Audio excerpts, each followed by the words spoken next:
The only morally and intellectually consistent position is to be pro-Israel and pro-Ukraine. There is no difference between somebody out here shouting about we need to ceasefire in Israel and in Gaza, we need to stop the senseless violence. There's no difference between that and, we just need to end the war in Ukraine. I'm just trying to save Ukrainian lives. No, that is not true. You can support Israel's war against Hamas and not support Ukraine's war or defense against Russia.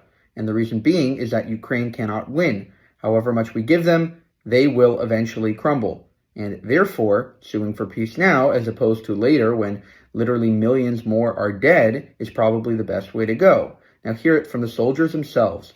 These are soldiers, Ukrainian soldiers, talking about how, they're screwed basically.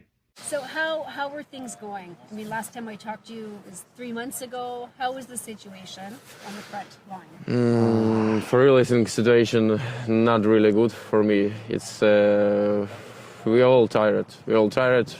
We wanna peace. We need manpower. We need equipment. The main thing is the abundance of Russian equipment. There's just too much. There's too many soldiers and stuff. But yet we're holding the line. Somehow we're holding it.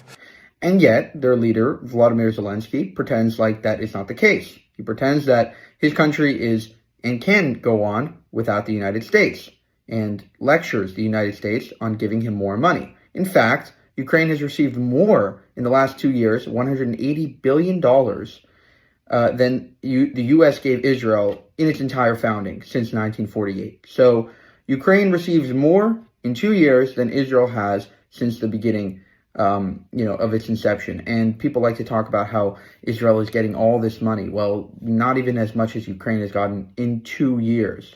Now, thirdly, Ukraine has voted against Israel in almost every single one of the UN resolutions against it. I think about 75 to 90% of the UN resolutions, Ukraine has gone against Israel. So just because Israel is now returning the favor does not mean that it's being inconsistent. And that does not mean that I support Russia. It simply means that I don't support endless, needless bloodshed. Ukraine is fucked. Everybody knows it. Russia knows it. US knows it. And Ukraine actually also knows it. The question is, how fucked are they? How much land is going to be taken? Now, Putin is willing to come to the table. As soon as Kyiv declares that they are ready for such a decision, begin withdrawing troops, and officially abandon plans to join NATO, we will immediately, at the same moment, order a ceasefire and start negotiations. US is willing to come to the table. The question is, will Zelensky come to the table? He obviously doesn't want to, while his people are suffering. Now finally, most people don't understand geopolitics. Nations don't have allies, nations have interests. And America's interest was to deter Russia. Now America's interest is to have peace.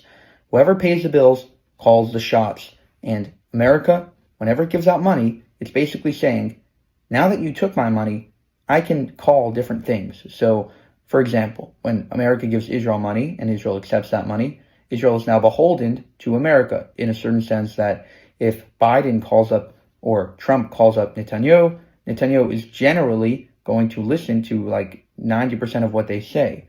And you can argue with that. You can say that's disgusting. But when you accept somebody else's money, you are essentially giving the responsibility of your country over to that person.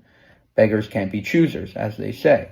And so when Trump calls up Zelensky and tells him to stop the war, and Zelensky says no, it is only right that Donald J. Trump can say, okay, you don't want to listen to me, I'm going to stop paying you. You don't have the cards.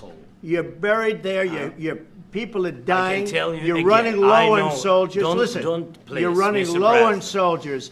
It would be a damn good thing. Mr. And then you tell us, I don't want a ceasefire. I don't want a ceasefire. I want to go and I wanted this. Look, if you could get a ceasefire right now, I tell you, you take it so the bullets stop flying and your men stop getting killed. It's not crazy. It's not mean. It's not harsh. It's how things work.